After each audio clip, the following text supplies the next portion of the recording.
Good afternoon, my name is Lakshan. I'm a member of the British Tamils Forum at the Human Rights Council session, the 59th session at Geneva.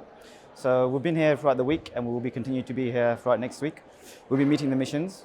The Tamil people, so our NGO which deals with the human rights situation in Sri Lanka, the Tamil people are a victims community that have faced a huge continuum of atrocities since 1948, since post-independence in Sri Lanka.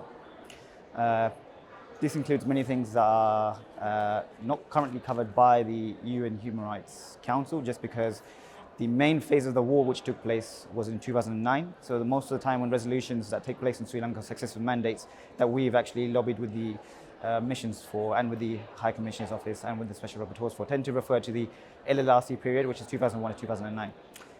Which brings me kind of to the High Commissioner's visit this week in Sri Lanka.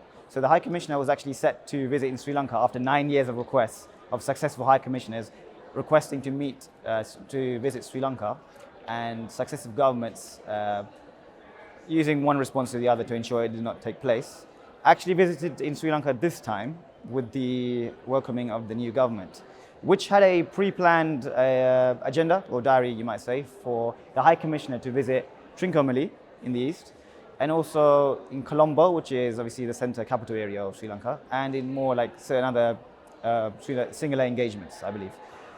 Unfortunately, this does not actually even touch the northeast war-torn region of Sri Lanka, which meant that the victims community would have been very distraught to have a first-time visit from a High Commissioner after so many years, and to not be able to give to have any kind of factual information or content about the current situation on the ground. So our organization, the British Tamils Forum, wrote to the High Commissioner on the 27th of May, just last month, urging the High Commissioner to visit Chemmani mass grave site in Jaffna.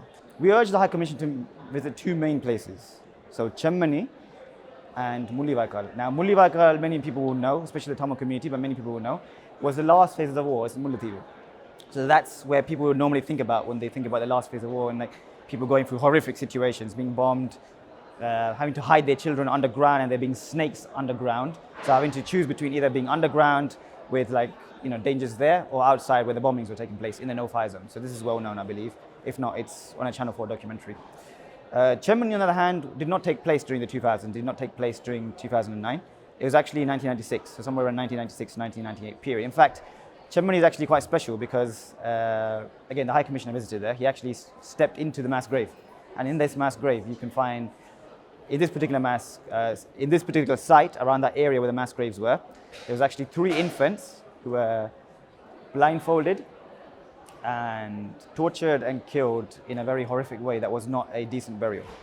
There's only one instance of a case coming to trial in this case where a soldier who was at the trial turned into a witness and actually confessed, saying that while he was being, put into the court for, being connected to these murders, he actually came out to say that over 600 plus such tortures and murders have been taking place and buried by not just him, but by people in command responsibility positions, but they weren't being charged, so why just him?